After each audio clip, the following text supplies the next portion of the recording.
கர்த்தருடைய வார்த்தைக்கு நேராய் கடந்து போகலாம். ஆதியாகம புஸ்தகம் 38வது அதிகாரம் 1வது வசனம்.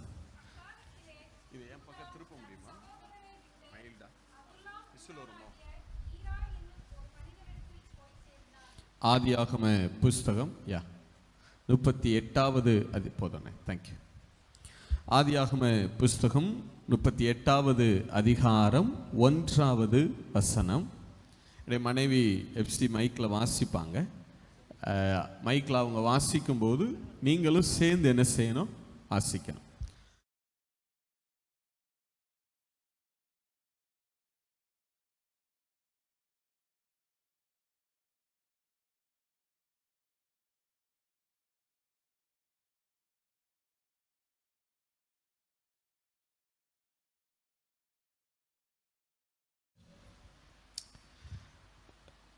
பைபிள் யாருடைய கைகளிலெல்லாம் வேதம் இருக்கிறதோ எல்லோரும் சேர்ந்து வாசிக்கணும்.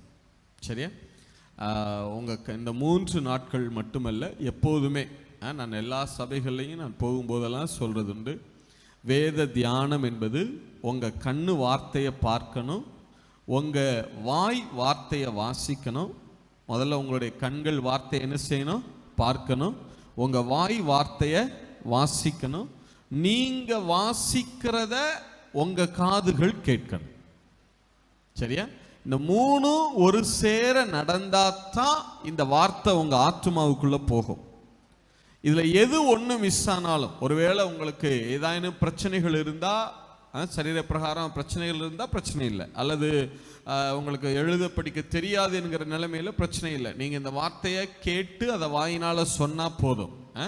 அப்படி இல்லாத பட்சத்தில் உங்களுடைய கரத்தில் வேதம் இருக்குமானால், உங்களால் எழுத படிக்க முடியும் என்று சொன்னால், நிச்சயமாக நீங்கள் என்ன செய்யணும்னா, கண்களால் வார்த்தையை பார்த்து உங்கள் வாய் வார்த்தையை என்ன செய்யணும்? வாசிக்கணும். உங்கள் காதுகள் அதை என்ன செய்யணும்? கேட்கணும். சரியா? அப்போ தான் இந்த வார்த்தை உங்களுக்கு பிரயோஜனப்படும். அப்படி இல்லாத பட்சத்தில் நீங்கள் எத்தனை ஆண்டுகால வார்த்தையை கேட்டாலும் அது உங்களுக்குள்ள விளைச்சலை என்ன செய்யாது? கொடுக்காது. நீங்கள் வேதம் முழுவதும் பார்த்தீங்கன்னா எல்லா இடத்துலையும் இந்த 3 உறுப்புகளும் வரும். கண்கள் வரும், பிறகு வாயை பற்றி சொல்லப்படும், பிறகு காதுகளை பற்றி என்ன செய்யப்படும்? சொல்லப்படும், பிறகு இருதயத்தை பற்றி சொல்லப்படும், பிறகு கைகளும் கால்களும் அதை செய்யும். உங்கள் இருதயத்துக்குள்ள ஒரு காரியம் போகணும்னா உங்கள் கண் வழியாக போகும், உங்கள் வாய் வழியாக போகும், அதை பேசும், உங்கள் காதுகள் வழியாக போகும். இந்த 3 வழியாக உங்கள் இருதயத்துக்குள்ள ஒரு காரியம் போகும். அதற்கு பிறகு உங்கள் இருதயத்துக்குள்ளே எந்த காரியம் போச்சோ அந்த காரியத்தை நோக்கி உங்களுடைய கைகளும் கால்களும் அதை நோக்கி செயல்பட ஆரம்பிச்சிடும். சரியா? அதனால் இந்த வார்த்தை உங்கள் கண்களால் பார்க்கப்படணும், உங்கள் வாயினால் பேசப்படணும், உங்கள் காதுகளால் என்ன செய்யப்படணும்? கேட்கப்படணும். எத்தனை பேர் ஆமேன்னு சொல்ல முடியும்? அதோட உங்களுக்கு எழுத படிக்க தெரியும்னா கண்டிப்பாக ஒரு நோட்டு கொண்டு வந்து என்ன செய்ய பழகிறணும்? எழுதணும். சரியா? எழுத விரும்பாத யாரிடத்திலும் தேவன் வெளிப்பாடுகளை கொடுக்க மாட்டார். எழுத விரும்பாத யாரிடத்திலும் தேவன் என்ன செய்ய மாட்டார்? வெளிப்பாடுகளை கொடுக்க மாட்டார். என் நாவு விரைவாய் எழுதுகிறவனுடைய எழுத்தாணி. எழுத்துக்கும் நாக்குக்கும் சம்பந்தம் உண்டு. நீங்க நல்லா பேசணும்னா நிறைய எழுதணும்.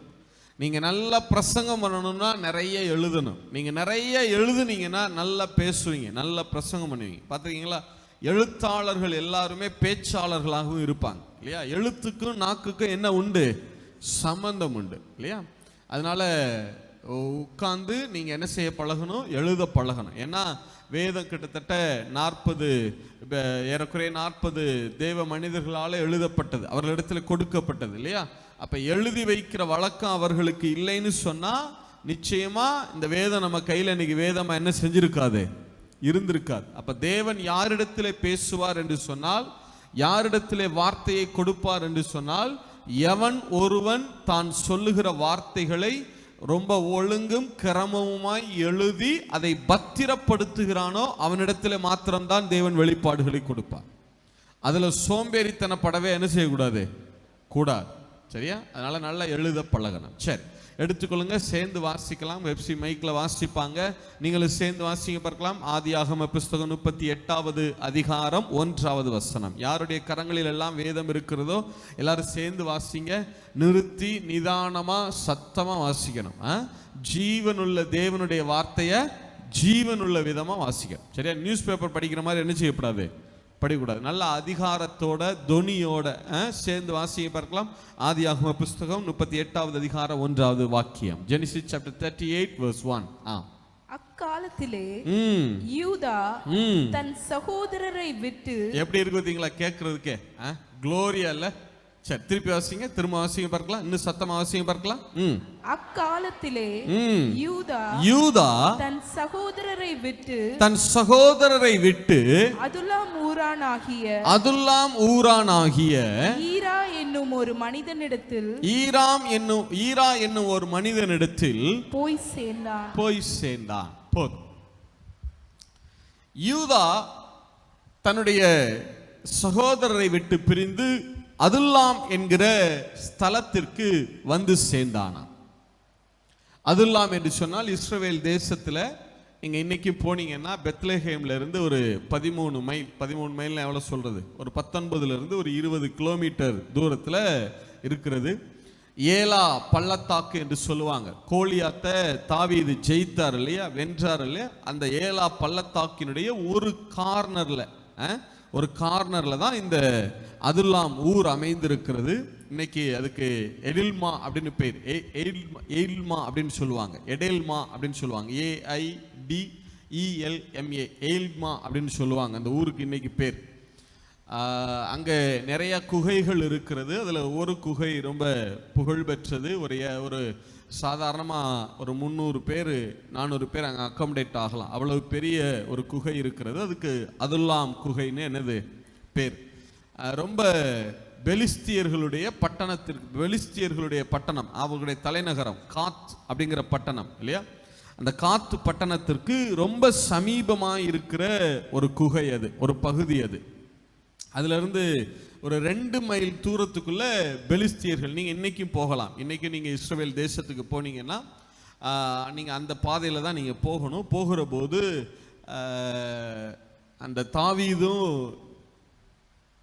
பெலிஸ்தியர்களும் யுத்தத்துக்கு நின்றாங்கல்ல, இஸ்ரவேல் ஜனங்களும் பெலிஸ்தியர்களும் யுத்தத்துக்கு நின்ற அந்த 2 மலை இருக்கிறது. அந்த 2 மலையில ஒவ்வொரு மலையில இந்த பக்கத்துல பெலிஸ்தியர்கள் நின்றார்கள், அந்த பக்கத்துல இஸ்ரவேலர்கள் நின்றாங்க.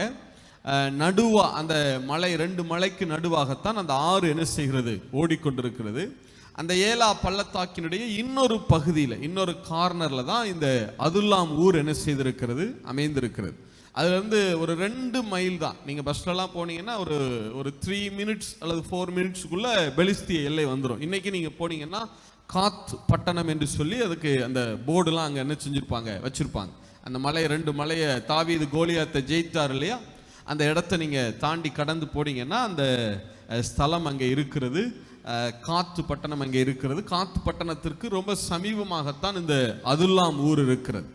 அதனாலதான் தாவீது ஏதாவது ஒண்ணுன்னா இங்க வந்து ஒளிஞ்சுக்குருவார் இல்லையா. ஏன்னா பெலிஸ்தியர்கள் பட்டணம் பக்கத்துல இருக்கிறதுனால அவ்வளவு சீக்கிரம் சவுல் என்ன செஞ்சிட மாட்டார், அந்த இடத்துக்கு வந்து விட முடியாது. ஏன்னா பெலிஸ்தியர்கள் என்ன செய்யறாங்க, பக்கத்திலே இருக்கிறாங்கிறதுனால தாவீது பாருங்க ரொம்ப ஞானமா செஞ்சிருக்காரு இல்லையா. ஒரு பக்கம் இஸ்ரவேல் தேசம், இன்னொரு பக்கம் என்ன தேசம், பெலிஸ்திய தேசம். 2க்கும் நடுவா இருக்கிற கார்னர் பகுதியில் வந்து என்ன செஞ்சுட்டாரு, உட்கார்ந்துட்டார். ஏன்னா பெலிஸ்தியர்களும் எல்லையை தாண்டி வரமாட்டாங்க, பயப்படுவாங்க. சவுலும் என்ன செய்ய மாட்டான், எல்லையை ஒட்டி என்ன செய்ய மாட்டான், வரமாட்டான், பயப்படுவாங்கிற அந்த தைரியத்துல 2க்கும் மத்தியில இஸ்ரவேலர்களுக்கும் பெலிஸ்தியர்களுக்கும் நடுவா இருக்கிற அந்த ஊர் தான் அந்த அதுல்லாம் ஊர்.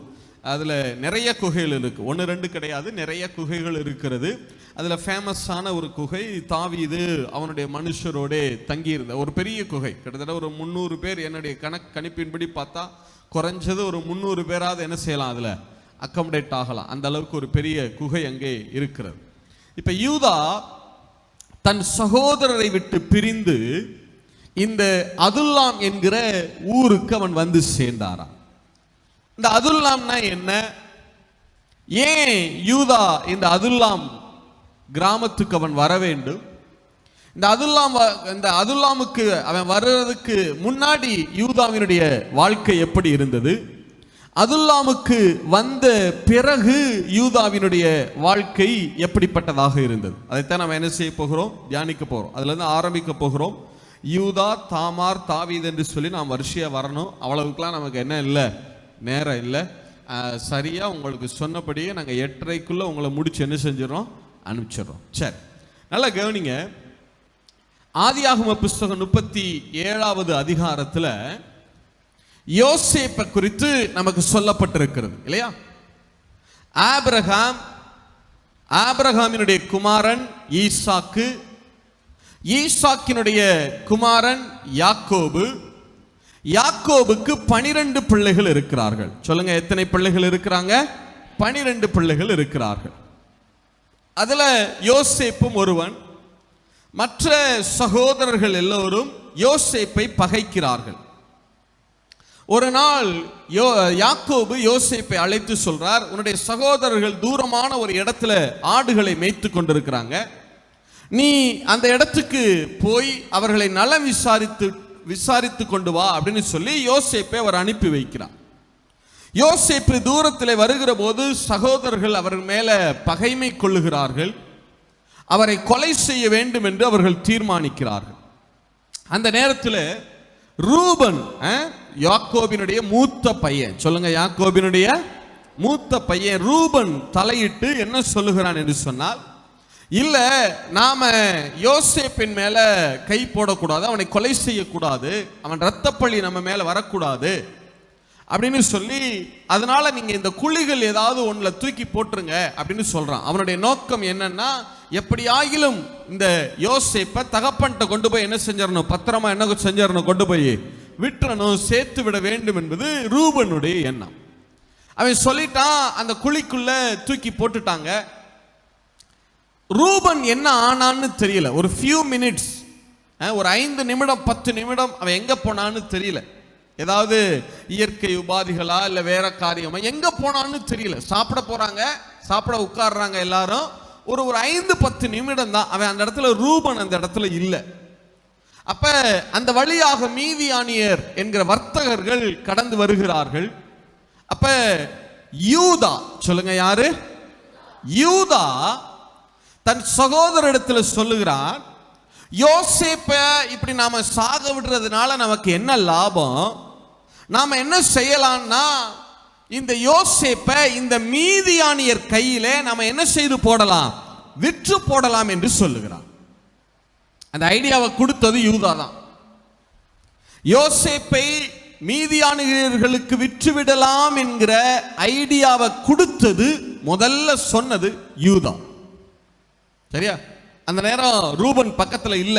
இருந்திருந்தா என்ன செஞ்சிருக்க மாட்டான், கண்டிப்பா விற்க விட்டுருக்க மாட்டான். இல்ல, நிறைய நேரங்களில் ரூபன் அவ்வளவு நன்மை செய்ய வாஞ்சையா இருந்தான். இல்ல, யோசேப்புக்கு நன்மை செய்ய வாஞ்சையா இருந்தான். ஆனா ரூபன் அந்த இடத்துல இல்ல.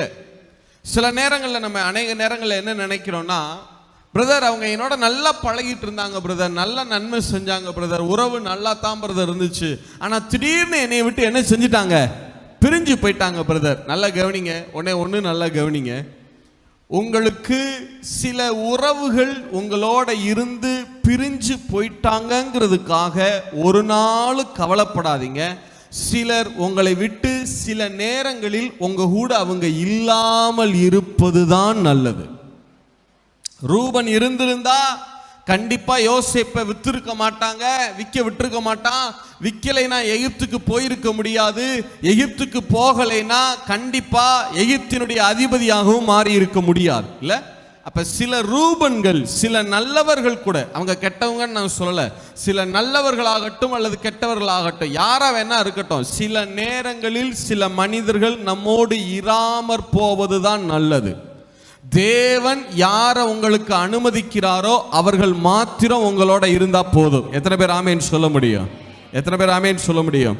வேறு எந்த மனுஷனும் உங்களோட இருக்க வேண்டும் என்று, அவர்களுடைய நட்பு காலங்காலமாய் வர வேண்டும் என்று ஒரு நாளும் விரும்பாதீங்க. உங்களோட கடைசி வரைக்கும் வருகிற ஒரே கரம் கர்த்தருடைய கரமா மட்டும்தான் இருக்கணும். ஹல்லேலூயா. வேற இந்த கரம் என்னை விட்டுருச்சு, அந்த கரம் என்னை விட்டுருச்சு. நல்லா கவனிங்க, அவர்கள் உங்களை விட்டதுதான் உங்களுக்கு நல்லது. எத்தனை பேர் ஆமேன்னு சொல்ல முடியும்? எத்தனை பேர் ஆமேன்னு சொல்ல முடியும்? இப்ப ரூபன் அந்த இடத்துல இல்ல. உடனே யூதா சொல்லுகிறான், அந்த யோசேப்பை விற்று விடலாம் என்று சொல்லுகிறான்.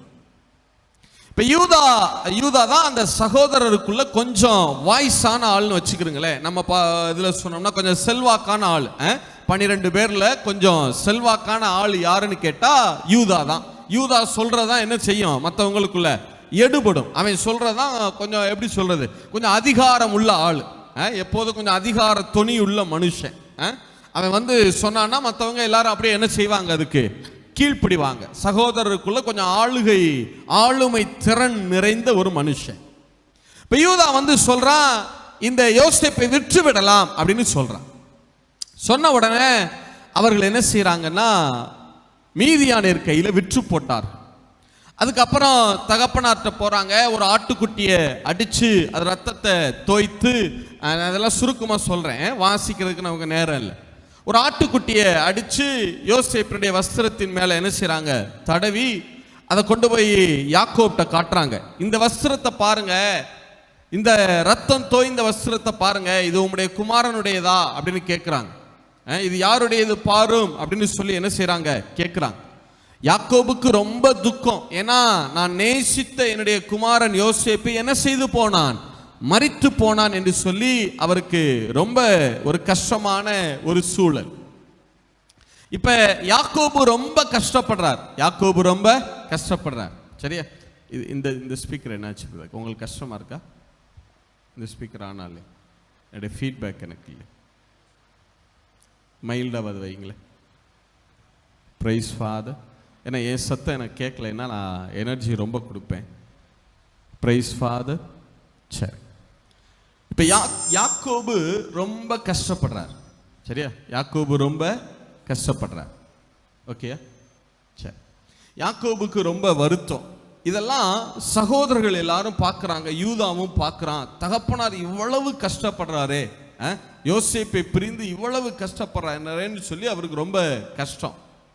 இப்ப சகோதரர்கள் எல்லாரும் யார் பக்கம் திரும்புறாங்கன்னா யூதா பக்கம் திரும்புறாங்க. நீ சொன்னதுனாலதான் நாங்க யோசேப்பை என்ன செஞ்சோம், வித்தோம். எல்லாத்துக்கும் காரணம் யாருதான், நீதான். இப்ப யோசேப்பு எங்கே கொண்டு போகப்பட்டான் அவங்களுக்கு தெரியாது, யாரிடத்துல விற்கப்பட்டான் அவங்களுக்கு தெரியாது, உயிரோடு இருப்பானா இல்லையா தெரியாது, என்ன ஆனா தெரியாது. இவ்வளவு பிரச்சனைகள் ஒரு பக்கம். இன்னொரு பக்கம் தகப்பனார் துக்கமுகமாகவே இருக்கிறார். அவர் அந்த சாக்கு வஸ்திரங்களை உடுத்தி கொண்டு துக்கத்திலேயே இருக்கிறார். அவரை விட்டு எழும்பி வரமாட்டார். எவ்வளவு சொல்லியே என்ன செய்ய மாட்டார், எழும்பி அதை விட்டு வரமாட்டார். இது எல்லாம் பார்த்தா குடும்பத்தில் ஏகப்பட்ட பிரச்சனைகள் உருவாகிறது, ஏகப்பட்ட மன அழுத்தங்கள், பிரஷர் உருவாகிறது. இப்ப என்ன சொல்றாங்கன்னா யூதாவை பார்த்து எல்லாத்துக்கும் காரணம் நீ தான். ஏன்னா நீ சொன்னதுனாலதான் நாங்க என்ன பண்ணணும், அவனை வித்தோம். ஒருவேளை நீ அன்னைக்கே சொல்லி இருந்தீன்னா நீ விற்க வேண்டாம், இவனை தகப்பன்ட்ட கொண்டு போய் விட்டுருவோம்னு நீ சொல்லி இருந்தீங்கன்னா நாங்க என்ன செஞ்சிருக்க மாட்டோம், அவனை உன் பேச்ச கேட்டிருப்போம். ஆனா நீ பண்ணினதன் விளைவு தான் இன்னைக்கு இவ்வளவு பிரச்சனைகள்ல கொண்டு வந்து விட்டுருக்கு. அத்தனை பேருடைய விரல்களும் இப்ப யாரை நோக்கி நீட்டப்படுகிறது, யூதாவை நோக்கி நீட்டப்படுகிறது. ஏன் யோசேப்பினுடைய வாழ்க்கை சம்பவம் சொல்லப்பட்டு கொண்டே இருக்கும் போது 37 யோசேப்பினுடைய சம்பவம் சொல்லப்படுது. அதே நேரத்தில் டக்குன்னு அந்த சம்பவத்தை கொஞ்சம் நிறுத்திட்டு ஏன் 38வது அதிகாரம் முழுவதும் ஆதியாகமத்தில் ஏன் யூதாவை குறித்து எழுதப்படுகிறதுனா அதனுடைய தாற்பயம் இதுதான். இப்ப யூதா தான் இந்த விற்பனைக்கு காரணமான மனுஷன். அத்தனை பேருடைய விரல்களும் இப்ப யூதாவை நோக்கி நீட்டப்படுகிறது. யோசிச்சு பாருங்க, யூதா உண்மையாகவே அவன் செய்தது தவறு. யூதா என்ன செஞ்சிருக்கணும், யோசேப்பை தன் தோள் மேல தூக்கி வைத்து கொண்டு தன் தகப்பனிடத்தில் கொண்டு போய் பத்திரமாய் விட்டு இருந்திருக்க வேண்டும். அந்த பொறுப்பு யூதாவுக்கு இருந்தது. ஆனா யூதா தன்னுடைய பொறுப்பை செய்யல. ஒரு ஒரு ஒரு விழுகையில யூதா போறான் பாருங்க, எவ்வளவு பெரிய காரியம் பாருங்க. ஏறக்குறைய கொலை பழிக்கு சமமான காரியங்கள் அவன் மேல சுமத்தப்படுகிறது. இல்ல சகோதரன் இருக்கானா இல்லையா, உயிரோட இருக்கானா இல்லையா எதுவுமே தெரியாது. அத்தனைக்கும் காரணம் யாரு, இந்த யூதா. எல்லாரும் சேர்ந்துதான் செஞ்சாங்க. ஆனா யாரு மேல சுமத்தப்படுகிறது, யூதாவின் மேல இப்ப சுமத்தப்படுகிறது. இப்ப யூதா வேற வழி இல்லை, தகப்பனாருடைய துக்கத்தை பார்க்க முடியல, சகோதரர்கள் எல்லாரும் தன் மேல குற்றம் சாட்டுறாங்க. இப்ப யூதா தன் சகோதரரை விட்டு பிரிந்து அதுல்லாம் என்கிற ஊருக்கு வருகிறான். ஆங்கிலத்தில் நீங்க வாட்சிங்கன்னா கேஜேவில வாட்சிங்கன்னா ஆதியாகமம் புஸ்தகம் 38வது அதிகாரம் 1வது வசனம் கிங் ஜேம்ஸ் வெர்ஷன்ல வாசிங்க பார்க்கலாம். கிங் ஜேம்ஸ் வெர்ஷன்ல வாசிங்க பார்க்கலாம். And it came to pass at that time, நாட்கள் கடந்த போது அந்த நேரத்திலே நாட்களிலே that Judah went down. Judah went down அப்படிதான் இருக்கும். Judah went down அப்படின்னா என்ன அர்த்தம்னா, நீங்க இஸ்ரவேல் தேசத்தினுடைய மேப் எடுத்து பார்த்தீங்க அப்படின்னு சொன்னா, மேப் எடுத்து பார்த்தீங்கன்னா இப்ப யூதா யாக்கோபு இவங்கெல்லாம் இருக்கிற ஊர் வந்து மேற்பகுதியில் இருக்கும், மேல் பகுதியில் இருக்கும். அந்த அதுல்லாம் குகை அங்கிருந்து வடக்குல இருந்து தெற்கு நோக்கி வருகிற பாதையா இருக்கும். நீங்க உலக மேப்பை பார்த்தீங்கன்னா மேற்பகுதி வடக்கு, கீழே தெற்குன்னு வச்சிருப்பாங்க இல்லையா? எப்போதுமே பார்த்தீங்கன்னா இந்த வடக்கு பகுதியில் இருப்பதெல்லாம் மேன்மையாக எண்ணப்படும். ஆனா தெற்கு பகுதியில் இருக்கிறதெல்லாம் என்னவாக எண்ணப்படும்?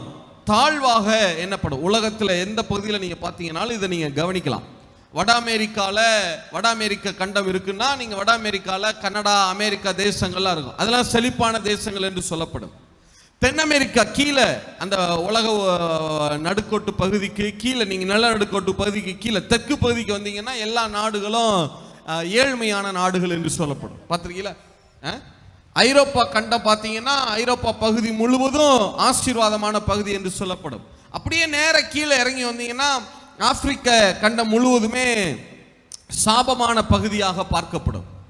நீங்க நம்ம பகுதியவே பாருங்களேன், நமக்கு நேர மேல இருக்கிற நாடுகளை பாருங்க, ரஷ்யா, ஜெர்மனி, சீனா, மற்ற நாடுகள் எல்லாம் பாருங்க, அதெல்லாம் பெரிய நாடுகள், பணக்கார நாடுகள் என்று சொல்லப்படும்.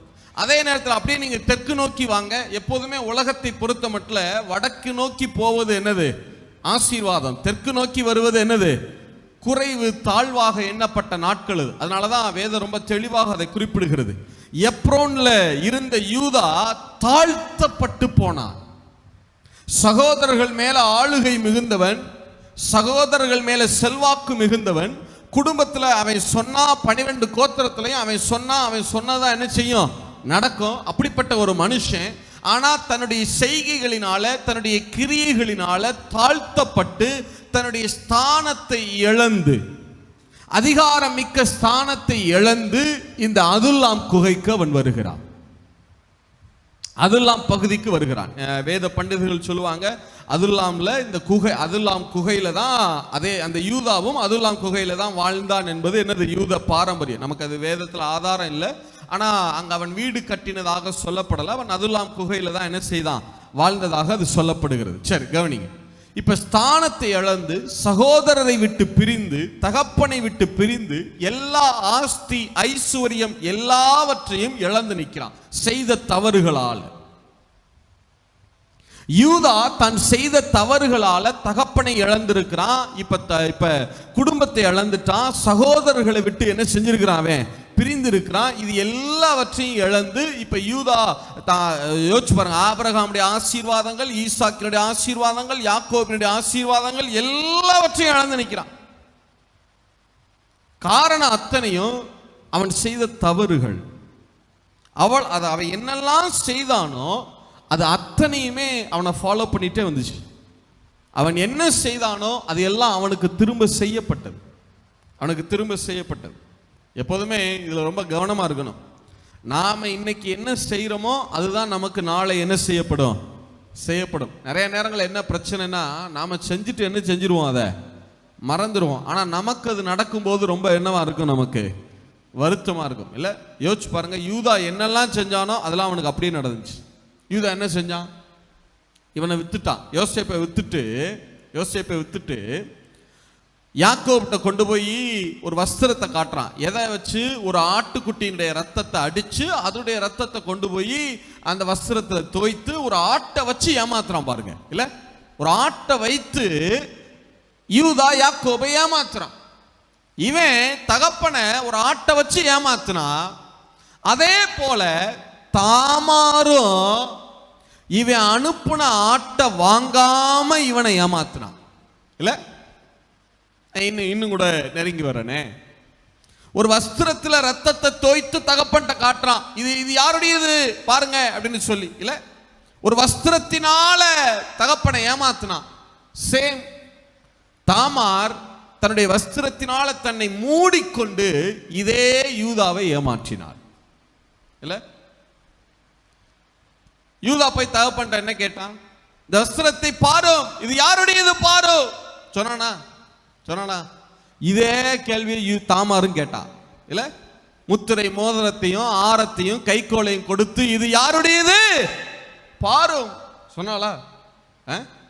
யூதா என்ன செய்தானோ அது யாருக்கும் செய்யப்பட்டது, திரும்ப அவனுக்கே செய்து. எப்போதுமே நீங்க நல்லா நினைவில் வச்சுக்கிறீங்க, ஒரு தகப்பனா ஒரு பிள்ளையாக உங்கள் தாய் தகப்பனுக்கு நீங்க என்ன செய்கிறீர்களோ அது மீண்டும் உங்களுக்கு செய்யப்படும். ஒரு மருமகளாக உங்க மாமனார் மாமியாருக்கு என்ன செய்கிறீர்களோ அது மீண்டும் உங்களுக்கு செய்யப்படும். உங்க நண்பர்களுக்கு, உங்க உறவினர்களுக்கு, யாருக்கு எந்த இடத்துல என்னன்னாலும் சரி, நீங்க யாரை குறித்து என்ன வேணா பேசுங்க, நீங்கள் என்ன பேசுகிறீர்களோ மீண்டுமாய் அது உங்களை குறித்து பேசப்படும். நீங்க மற்றவர்களை குறித்து என்ன வசனிப்பு செய்கிறீர்களோ அதே வசனிப்பு மீண்டுமாய் உங்களுக்கு செய்யப்படும். என்னன்னா, நீங்க செய்யும் போது அதனுடைய வேதனை உங்களுக்கு அவங்களுக்கு 5% இருக்கும். ஆனா உங்களுக்கு செய்யப்படும் போது அதனுடைய வேதனை எத்தனை மடங்கா வரும்? 100 மடங்கா வரும். உண்மை அதுதான்.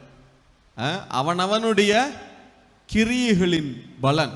இல்ல, இந்த பூமியில நீதிமானுக்கு சரி கட்டப்படும். சொல்லுங்க, இந்த பூமியில நீதிமானுக்கு என்ன செய்யப்படுமா? சரி கட்டப்படும். யூதா என்னெல்லாம் செஞ்சானோ அது யூதானால யோசிச்சு பாருங்க. யோசேப்ப யாக்கோப பிள்ளை இல்லாம நிக்க வச்சான். இல்ல, பிள்ளை இல்லாம நிக்க வச்சான். யாக்கோபு பிள்ளை இல்லாம அழுதான், கதறுனான். இல்ல, வாசிங்க 1வது வசனம் 2வது வசனத்துல இருந்து வாசிங்க பார்க்கலாம். அங்கே யூதா சூவா என்னும் பேருள்ள ஒரு கானானியனுடைய குமாரத்தியை கண்டு, எவ்வளவு தவறு மேல தவறு செய்யறான் பாருங்க. ஆரம்பித்த ஒரு தவறு திரும்ப அடுத்தடுத்து எவ்வளவு தவறு பாருங்க. கானானிய ஸ்திரியை போய் கல்யாணம் பண்றான், அவளை விவாகம் பண்ணி சேர்ந்து வாசியும் பார்க்கலாம். அவளோட சேர்ந்தான். அவள் கர்ப்பவதியாகி ஒரு குமாரனை பெற்றாள். அவனுக்கு ஏர் என்று பெயரிட்டான். அவள் மறுபடியும் கர்ப்பவதியாகி ஒரு குமாரனை பெற்று அவனுக்கு ஓனான் என்று பெயரிட்டான். அவள் மறுபடியும் கர்ப்பவதியாகி ஒரு குமாரனை பெற்று அவனுக்கு சேலா என்று பெயரிட்டாள். அவள் இவனை பெறுகிற போது அவன் கெசீப்பிலே இருந்தான். யூதா தன் மூத்த மகனாகிய ஏர் என்பவனுக்கு தாமார் என்னும் பேருள்ள ஒரு பெண்ணை கொண்டான். தாமார் யார் என்று சொன்னால், யூத பாரம்பரியத்தில் என்ன சொல்றாங்கன்னா, ஆசாரிய வம்சத்தை சேர்ந்தவள். சொல்லுங்க, எந்த வம்சத்தை சேர்ந்தவள்? ஆசாரிய வம்சம். என்ன பிரதர், இன்னும் யாக்கோபு காலத்துல தானே இருக்கிறோம் பிரதர், மோசேலாம் வந்து தானே பிரதர் ஆசாரியன் அப்படின்னா? அப்படி அந்த ஆசாரியன் அல்ல. மெல்கிசேதேக் என்று சொல்லுகிறோம் அல்லவா, மெல்கிசேதேக் என்று சொல்லப்படுகிற ஆசாரியனுடைய வம்சத்திலே வந்தவள் என்று சொல்லுகிறார்கள். இல்லையே பிரதர், நம்ம மெல்கிசேதேக்னா ஆவியானவர்னு கேட்டு தானே பழகிட்டோம். ஏன்னா புதிய ஏற்பாடு சொல்லுகிறது மெல்கிசேதேக்கு குமாரனுக்கு ஒப்பானவராய். சொல்லுங்க, குமாரனுக்கு. அதனால குமாரனுக்கு ஒப்பானவர் ஆவியானவர் தானே நம்ம சொல்லி பழகிட்டோம். நல்லா கவனிங்க, ஆவியானவர் குமாரனுக்கு ஒப்பானவர் இல்ல, குமாரனுக்கு சமமானவர். இல்லையா? ஒப்பானவர் என்பது வேறு, சமமானவர் என்பது வேறு. இப்போ ஒப்பானவர்னா குமாரனுக்கு ஒப்பானவர். பழைய ஏற்பாட்டில் நிறைய பேர் இருந்தாங்க ஒப்பானவர்கள். தாவீது குமாரனாகிய இயேசுவுக்கு ஒப்பானவர்.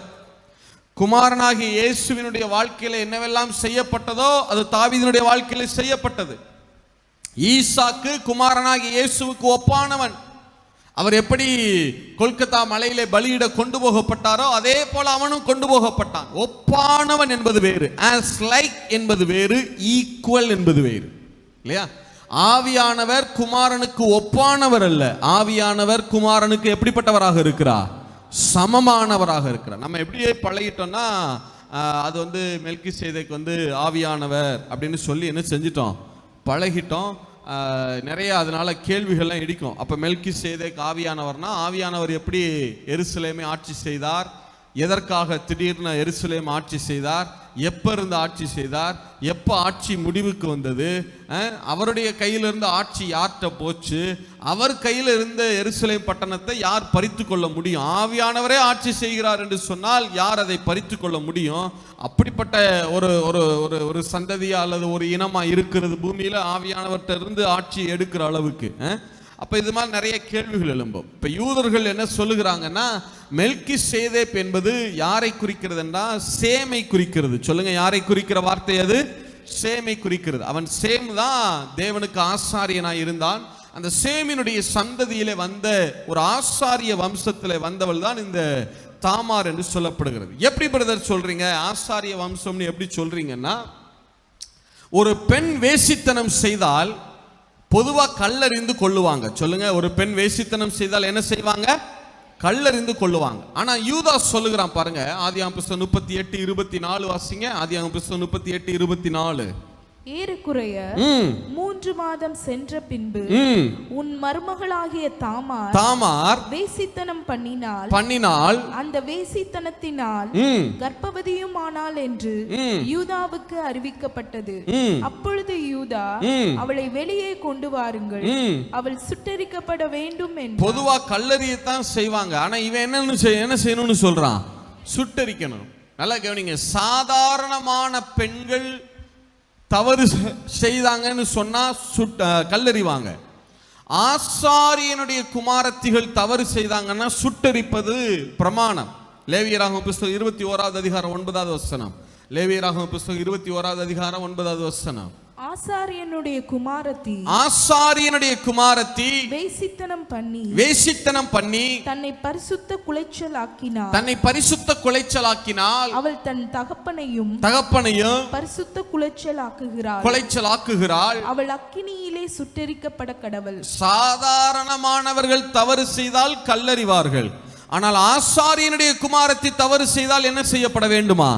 சுட்டெரிக்கப்படணும். இப்ப யூதா சொல்லுகிற போது அவ தாமார கல்லறியணும்னு சொல்லல, என்ன செய்யணும்னு சொல்றான். அவன் ஏன் சுட்டரிக்கணும்னு சொல்றான்னா, யூதா சாதாரண வம்சத்தை சேர்ந்தவள் அல்ல.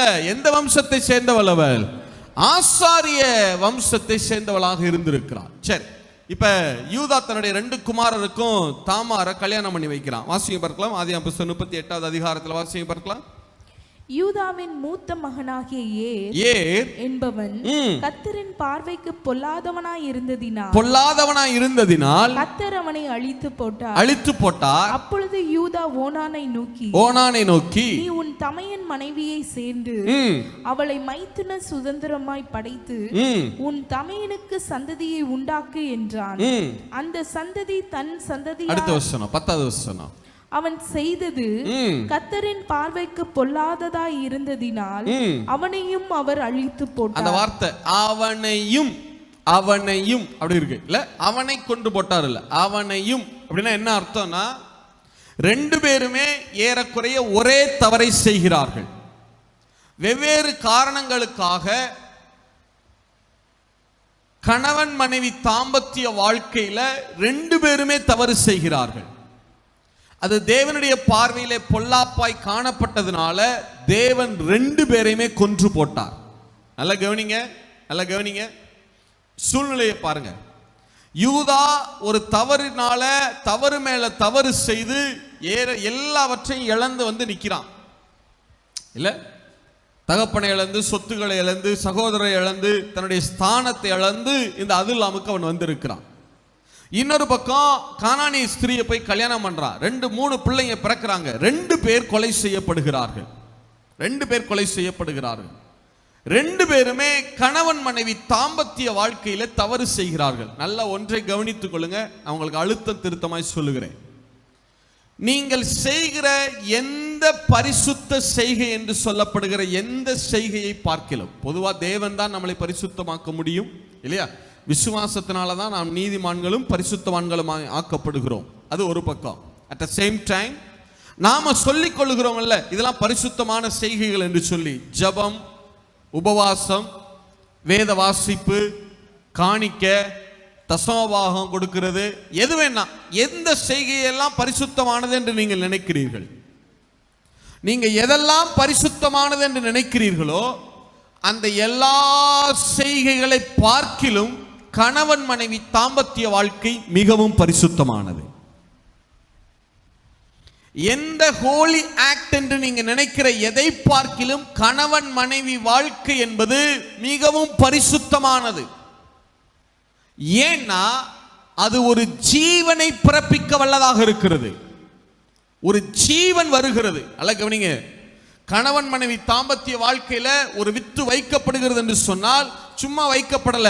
தேவன் அந்த வித்துக்குள்ள ஒரு ஜீவனை கொடுக்கிறார். அவர் கொண்டு வந்து வைக்கிறார். ஒவ்வொரு கணவன் மனைவி வாழ்க்கையிலையும் அவர்கள் தாம்பத்திய வாழ்க்கையில ரிசல்ட்டா ஒரு ஜீவனை உள்ள வைக்கிறார். ஃபார் எக்ஸாம்பிள் நான் சொல்றேனே, இப்படி சொல்றேன்.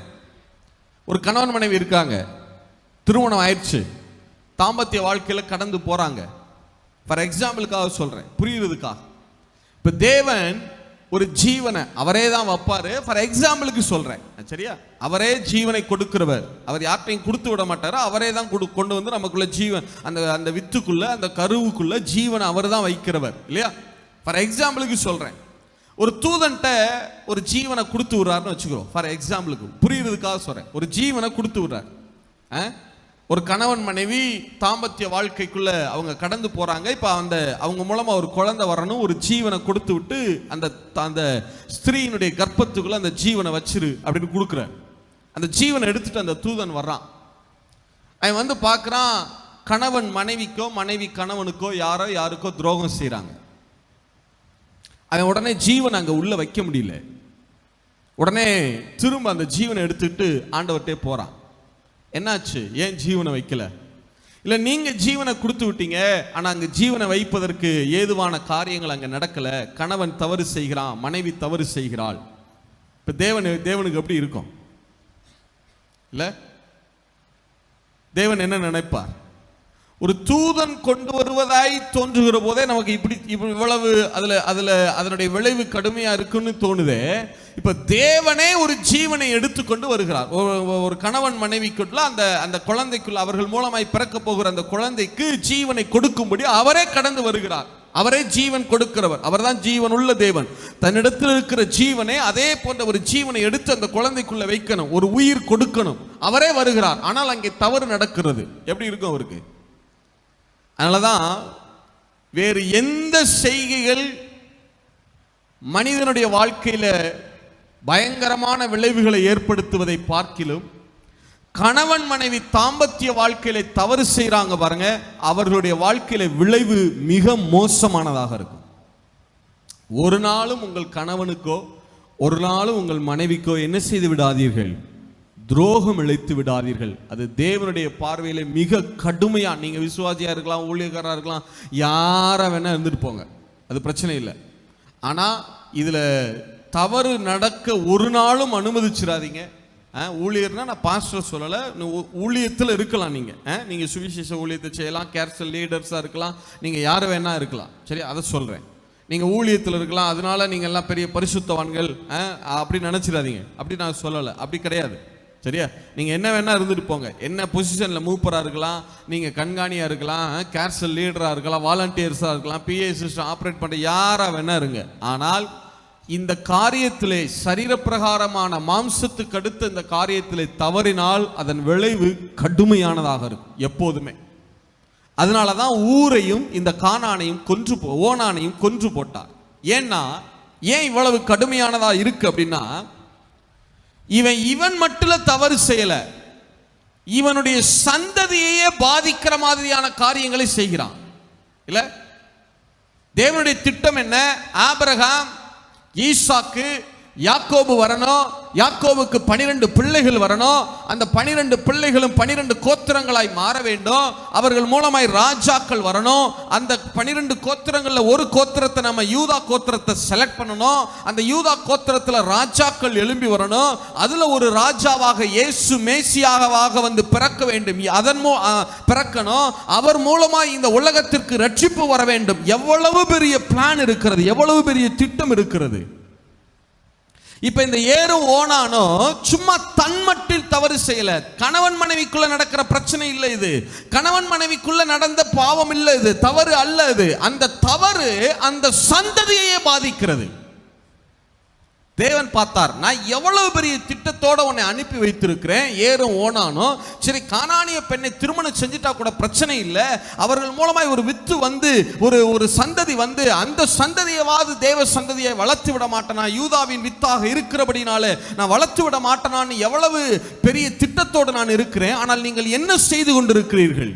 இல்ல, இந்த கணவன் மனைவிக்கு இடையேயான தவறுகள் என்பது நீங்க உங்க மட்டும் தவறு செய்யல, உங்கள் சந்ததியையே நீங்கள் எதிர்காலத்தையே பாதித்துக் கொண்டிருக்கிறீர்கள். அதனாலதான் விளைவுகள் கடுமையாக இருக்கும் எப்போதுமே. சரியா? பாருங்க எவ்வளவு பிரச்சனைகள் நடக்குது பாருங்க. ஒரு தவறு எவ்வளவு பிரச்சனைகள் நடக்குது பாருங்க. அடுத்து அடுத்து அடுத்து அடுத்து 2 பேரும் தவறு செஞ்சிட்டாங்க. சோ வேற வழி கிடையாது. இப்ப தேவன் கொன்று போட்டார். இப்ப யோசிச்சு, இவன் மட்டும் தவறு செய்யல, இவனுடைய எதையே பாதிக்கிற மாதிரியான தவறுகளை செய்கிறான், சந்ததியை. இப்ப சொல்லுங்க, இவனை உயிரோட வச்சிருக்கிறது நல்லதா இல்ல உயிரை எடுத்துறது நல்லதா? உயிரை சொல்லுங்க, சொல்ல மாட்டேங்கிறீங்களே. உயிரை எடுக்கிறதா நல்லது இல்ல? அதனாலதான் கர்த்தர் அவர்களுடைய ஜீவனை என்ன செய்தார்? எடுத்தார். அது என்னை கேட்டா அதுதான் நல்லது. அதனாலதான் அவரை நல்லவர்னு சொல்றான். இவன் மட்டும் இருந்து தப்பு பண்ணல, ஏதோ திருடிட்டான், பொய் சொல்லிட்டான், வேற ஏதாவது பண்ணிட்டான்னா பிரச்சனை இல்லை. இவன் பண்ற தவறு என்ன செய்கிற தவறாக இருக்கிறது? சந்ததியையே பாதிக்கிற தவறாக இருக்கிறது. 2 பிள்ளைகளை யூதா இழந்து நிற்கிறான். தகப்பன் ஒரு காலத்துல யோசேப்பை இழந்து நிக்க வச்சான். இப்ப ஒரு பிள்ளையை தான் இழந்து நிக்க வச்சான். இப்ப இவன் எத்தனை பிள்ளை இழந்து நிக்கிறான்? 2 பிள்ளை. அதுதான் சொல்றேன், நீங்க உங்கள் கிரியைகள்ல கவனமா இருங்க. என்ன செய்தாலும் தேவனுடைய சித்தத்தின்படி செய்யுங்க. யாவருக்கும் கூடுமான வரைக்கும் என்ன செய்யுங்கள்? நன்மை செய்யுங்கள். எத்தனை பேர் ஆமென் சொல்ல முடியும்? நீங்க என்ன செய்கிறீர்களோ அதே காரியம் வேறு விதத்திலே, வேறு நாட்களிலே, வேறு வடிவத்திலே திரும்ப உங்களுக்கு செய்யப்படும். சரியா?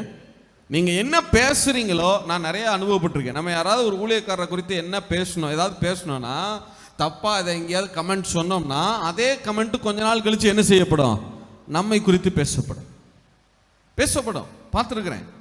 என்ன சொல்லுகிறோமோ அது நம்மை குறித்தும் என்ன செய்யப்படும்? வசனிக்கப்படும். சரியா? அதனால கவனம் தேவை. இப்ப நான் யூதாவுக்கு வரேன். யூதா தவறுகள் மேல தவறு செய்து எல்லாவற்றையும் இழந்து ஸ்பிரிச்சுவலா வென்ட் டவுன், கீழே இறங்கி வந்து நிற்கிறான். அதுல்லாம் குகையில, ஒருவேளை யூத பாரம்பரியத்தின்படியே அதுல்லாம் குகையில தான் இருந்தான்னு எடுத்துக்கிறோம். அதுல்லாம் ஊர்ல இருந்தா, ஃபார் எக்ஸாம்பிள் ஒரு உதாரணத்துக்கு அதுல்லாம் குகையில தான் இருந்தான்.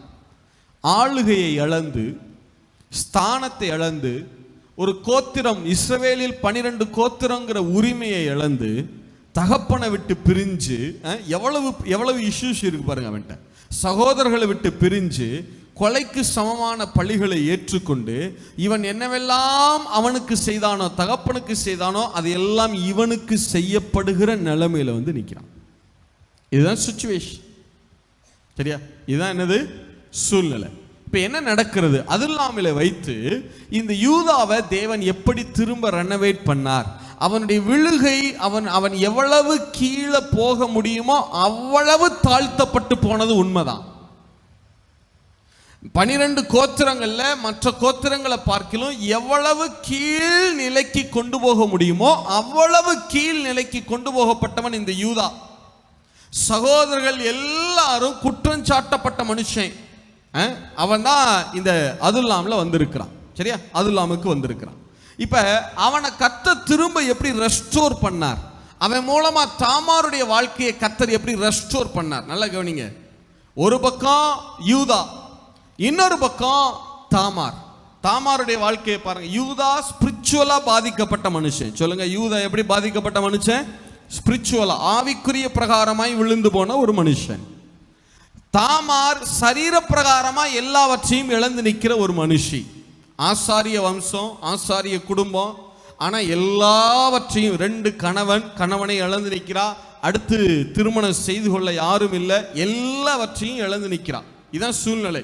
கடைசியில தவறான பெண் என்று சொல்லப்படுகிற அளவுக்கு சரீரப்பிரகாரமான வாழ்க்கையில தாழ்ந்து வந்து நிற்கிறா. இந்த 2 பேருடைய வாழ்க்கையிலையும் அது இல்லாமல வச்சு ஸ்பிரிச்சுவலா விழுந்தவன், அடுத்தது உலக பிரகாரமான ஆசீர்வாதங்களை இழந்தவங்க. இந்த 2 பேருடைய வாழ்க்கையில கர்த்தர் என்ன செய்தார்? அது இல்லாமல வைத்து. இது ஒரு பெரிய செய்தி, இருந்தாலும் நான் உங்களுக்கு ரொம்ப சுருக்கமா கொடுக்குறேன்.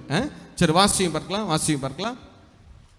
அப்பொழுது யூதா தன் குமாரனாகிய சேலாவுக்கும். எத்தனாவது வசனம்? 11வது வசனம். 11வது வசனம். அப்பொழுது யூதா தன் குமாரனாகிய சேலாவுக்கும் அவன் சகோதரர் செத்தது போல சாவான் என்று அஞ்சி தன் மருமகளாகிய தாமாரை நோக்கி, என் குமாரனாகிய சேலா பெரியவனாகும் மட்டும் நீ உன் தகப்பன் வீட்டிலே கைம்பெண்ணாய் தங்கியிரு என்று சொன்னான். அந்தபடியே தாமார் போய் தன் தகப்பன் வீட்டிலே தங்கியிருந்தாள். அநேக நாள் சென்ற பின்பு சூவாவின் குமாரத்தி ஆகிய யூதாவின் மனைவி மரித்தாள். யூதாவினுடைய துக்கம் ஆறின பின் அவன் அதுல்லாம் ஊரானாகிய தன் சிநேகிதன் ஈராவுடனே திம்னாவிலே தன் ஆடுகளை மயிர் கத்திரிக்கிறவனிடத்திற்கு போனான். அப்பொழுது உன் மாமனார் தம்முடைய ஆடுகளை மயிர் கத்திரிக்க திம்னாவுக்கு போகிறார் என்று தாமாருக்கு அறிவிக்கப்பட்டது. சேலா பெரியவனாகியும் தான் அவனுக்கு மனைவியாக கொடுக்கப்படவில்லை என்று அவள் கண்டபடியால் தன் கைம்பெண்ணுக்குரிய வஸ்திரங்களை களைந்து போட்டு. இதுக்கு மேல உள்ளதை நான் சொல்றேன். இப்ப மூணாவது குமாரனை கல்யாணம் பண்ணி கொடுக்க யூதா பயப்படுறான். தாமாரு கல்யாணம் பண்ணி கொடுக்க பயப்படுறான். தாமாருடைய நிலைமையை பாருங்க. 2 பேரு வாழ்க்கையை இழந்துட்டான். 2 பேருடைய 2 பேர் மூலமா கொடுக்கப்பட்ட வாழ்க்கையும் இழந்து நிற்கிறான். தாமார்னா பேரிச்சுமரம். பேரிச்சுமரம்னா அதில் உள்ள செதில்களை வெட்டிகிட்டே இருப்பாங்க. செதில்களை வெட்டுற மாதிரி ஏரையும் ஓனானையும் கர்த்தர் என்ன பண்ணி போட்டிருக்கிறார்? அவர் வெட்டி எரிஞ்சிருக்கிறார் தாமாரை விட்டு, இல்லையா? சரி, இப்போ கவனிங்க. அடுத்த ஆளை கல்யாணம் பண்ணி கொடுக்கறதுக்கு யூதா பயப்படுறான். ஒரு கட்டத்தில் யூதா திம்னா என்கிற பட்டணத்துக்கு போகிறான். நல்லா கவனிங்க. திம்னா என்கிற பட்டணத்துக்கு போகிறான். உடனே இந்த தாமார் என்ன செய்கிறாள்னா, தன்னுடைய விதவைகள் அணிகிற ஆடை இருக்குல்ல, அதெல்லாம் கலட்டி வச்சுட்டு வேறு மாற்று வஸ்திரத்தை, நல்ல வஸ்திரத்தை உடுத்தி கொண்டு தன்னுடைய முகத்தையும் என்ன பண்ணி கொண்டாலாம்? முக்காடு போட்டு மூடிக்கொண்டா. மூடிட்டு திம்னாவுக்கு போகிற ஒரு பாதையில வந்து அமர்ந்திருக்கிறாள். நீங்கள் இன்றைக்கும் அதுல்லாமுக்கு போனீங்கன்னா அந்த பாதையை பார்க்கலாம். ஆங்கில வேதாகமங்களை வாசிங்கன்னா த கிராஸ் ரோடு அப்படின்னு இருக்கும். கிராஸ் ரோடுன்னா தெரியும் இல்லையா? டி ஷேப்ல இருக்கும். அது டி வடிவத்தில் இருக்கும். தமிழ்நாடு டி சொல்றோம் இல்லையா? அதாவது ஒரு ரோடு நேராக போகும். அது போய் ஒரு கார்னரில் டெட் எண்டில் போய் முட்டும். லெஃப்ட் ரைட்டாக ரோடு பிரியும். சரியா? லெஃப்ட் ரைட்டாக ரோடு என்ன செய்யும்? பிரியும். இப்போ தாமார் என்ன செய்கிறான்னா, இப்போ நான் உங்களுக்கு எக்ஸாம்பிளுக்கு சொல்கிறேனே, இப்போ நேராக ஒரு ரோடு அதுல்லாமல் இருந்து வெளியே வர்றாங்க. வெளியில் வந்த உடனே ரோடு 2 என்ன செய்யுது? பிரியுது. இடது பக்கம் போனால் திம்னா பட்டணத்திற்கு போய்விடலாம். வலது பக்கமாய் போனால் எப்ரோன் பட்டணத்துக்கு போய்விடலாம். சொல்லுங்க, இடது பக்கம் போனா எந்த பட்டணத்துக்கு போயிடலாம்?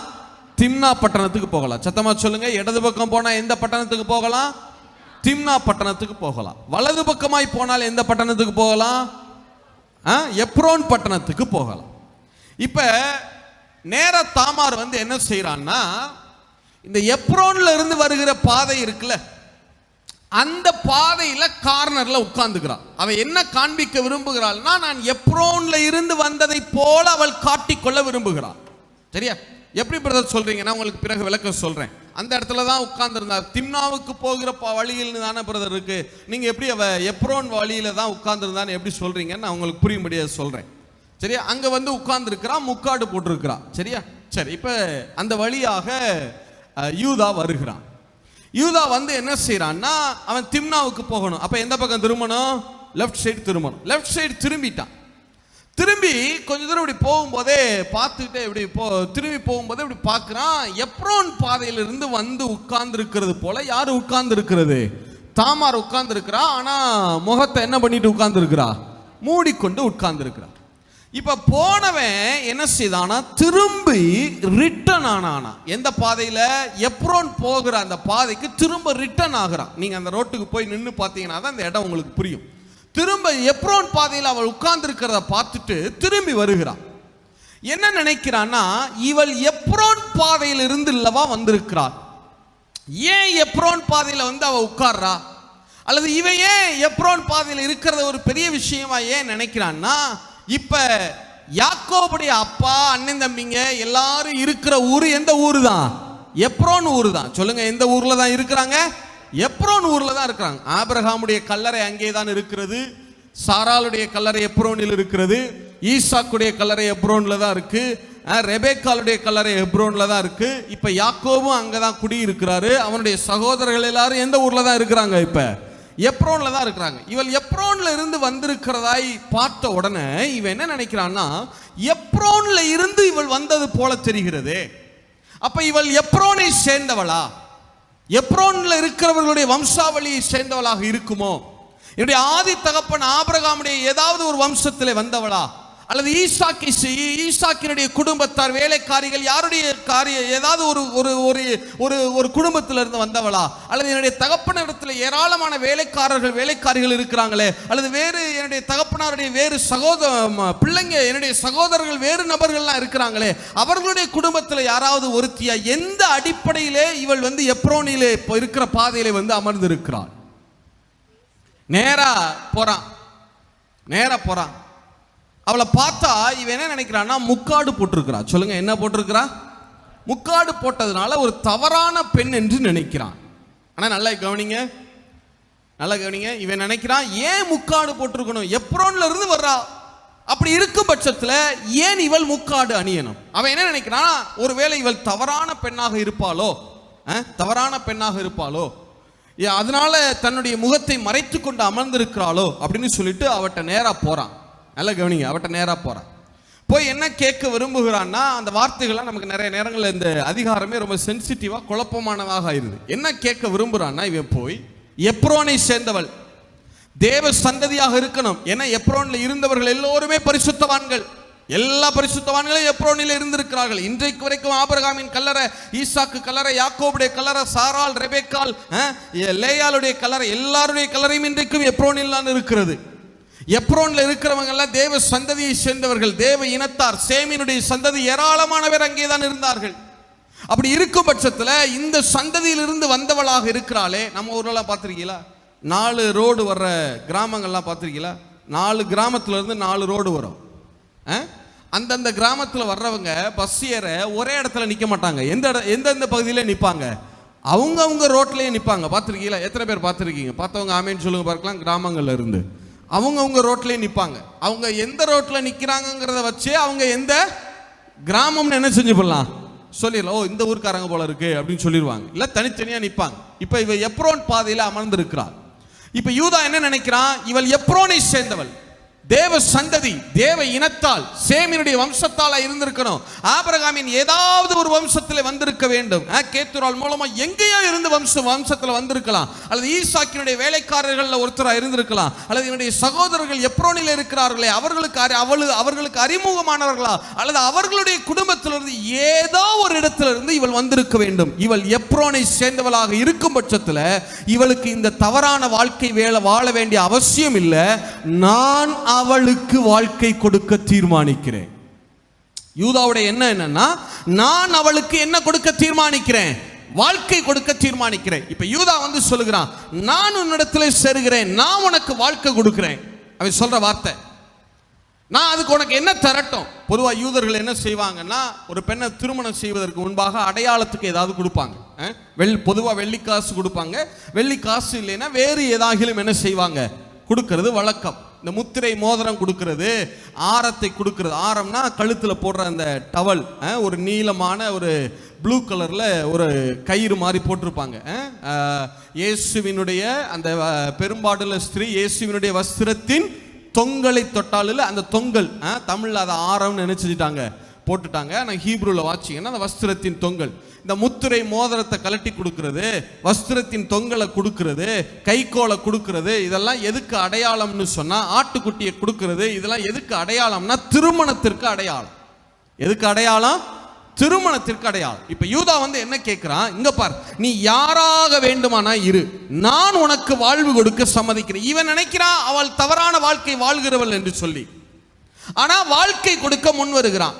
ஆனா இவன் என்ன நினைக்கிறான், தவறான பெண் என்று நினைக்கிறான். நல்லா யோசிச்சு பாருங்க, தவறான பெண்ணு தன்னுடைய முகத்தை மூடிக்கொண்டு உட்கார்ந்து இருப்பாங்களா, இல்ல முகத்தை காட்டி வசீகரிக்க முயற்சி செய்வாங்களா?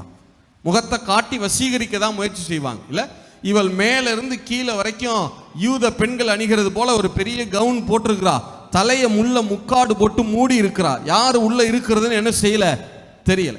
யூதா நிக்கிறான். இப்ப கவனிங்கள, உள்ள இருக்கிறது யாருன்னு யூதாவுக்கு தெரியுமா? சொல்லுங்க, தெரியுமா தெரியாதா? என்ன வயசுன்னு தெரியுமா? என்ன உயரம்னு தெரியுமா? கிழவியா குமரியா ஏதாவது தெரியுமா? எதுவுமே தெரியாது, எதுவுமே தெரியாது. எந்த அடிப்படையில் வாழ்வு கொடுக்க சம்மதிக்கிறான்? எந்த அடிப்படையில் சம்மதிக்கிறான்? சொல்லுங்க, சத்தமா சொல்லுங்க. கரெக்டா தான் சொல்றீங்க, யோசிக்க சத்தமா சொல்லுங்க. எந்த சந்ததி? அவளும் தன்னைக்கு என்ன காட்டிக்கொள்ள விரும்புகிறாள்? தான் யார் என்று காட்டிக்கொள்ள விரும்பல. தன்னுடைய அழகு என்ன, தன்னுடைய வசீகரம் என்ன, தன்னுடைய வயசு என்ன, அதையெல்லாம் காட்டி யூதாவை வசீகரித்துக் கொள்ள வேண்டும் அப்படி அவளும் நினைக்கல. அவ அதெல்லாம் காட்டவே இல்லை. அவருடைய சரீரத்தினுடைய ஒரு இன்ச்சு வெளியே தெரிஞ்சிருக்குமானால் அதுவே பெரிய ஆச்சரியம். அதையெல்லாம் அவள் காண்பிக்கல. அவ காண்பிக்கிற ஒன்னே ஒண்ணு என்னன்னா, நான் எப்ரோனை சேர்ந்தவள், நான் தேவன் மேலே நம்பிக்கை வைத்திருக்கிறவள். That's all. அவ என்ன சொல்ல விரும்புகிறாள்? நான் எப்ரோனை சேர்ந்தவள், நான் தேவ சந்ததி, தேவ இனத்தால், தேவ ஜனத்தால். நீ உன் பிள்ளைக்கு இன்னொரு இனத்துல பெண் பார்த்து கொண்டிருக்கிற, நானோ தேவனுடைய சந்ததி, தேவனுடைய இனத்தால், தேவன் மேல விசுவாசம் வைத்திருக்கிறவள். இப்ப தாமார் அதை சொல்லாம சொல்லி வந்து அமர்ந்திருக்கிறாள். இப்ப யூதாவும் பார்க்கிறான், நீ யாராக வேண்டுமானா இரு, என்ன நேரம் கருப்பாயிரு, சிவப்பாயிரு, குட்டையாயிரு, நெட்டையாயிரு, அதை பத்திலாம் எனக்கு கவலை கிடையாது. நீ வயசான பெண்ணா, குமரியா, என்ன, அதெல்லாம் எனக்கு தேவை கிடையாது. நீ உன்னுடைய குணம் அதெல்லாம் எதையுமே நான் பார்க்க போறதில்லை. ஒன்னே ஒண்ணு, நீ எப்ரோன்ல இருந்து வந்திருக்கிற, நீ தேவ சந்ததியா வந்திருக்கிற, இந்த அதுல்லாமுக்கு வந்திருக்கிற, நான் சொல்றேன், நான் உனக்கு வாழ்வு கொடுக்க சம்மதிக்கிறேன்.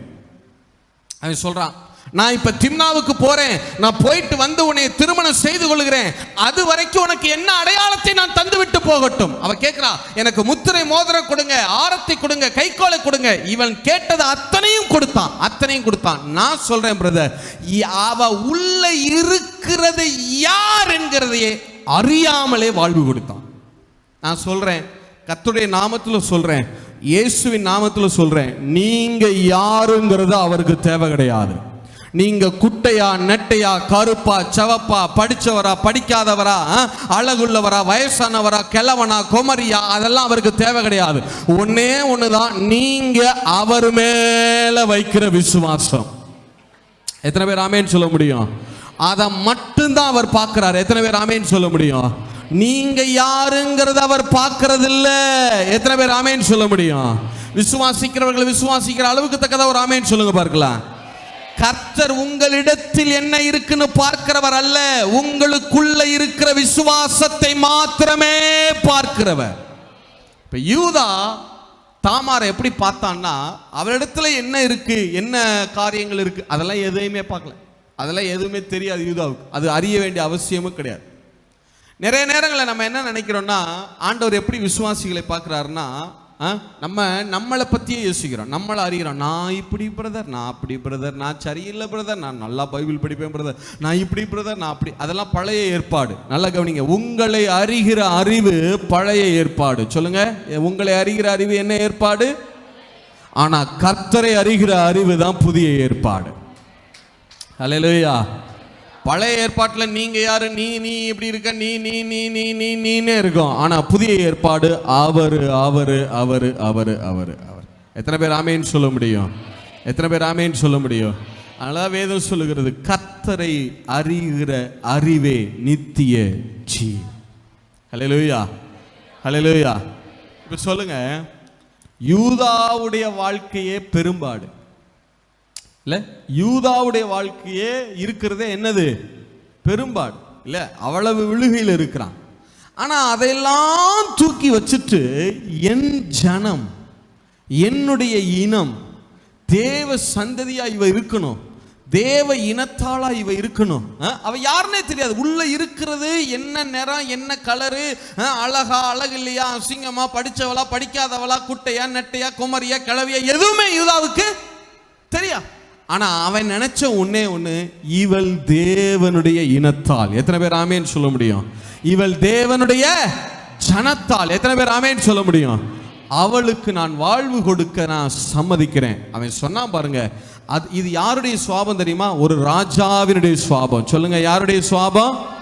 என் ஜனம் ஆசீர்வதிக்கப்படணும், என் ஜனம் மோசமான வாழ்க்கைக்குள்ள போயிடக்கூடாது, என்னுடைய ஜனம் நல்லா இருக்கணும். எத்தனை பேர் ஆமேன்னு சொல்ல முடியும்?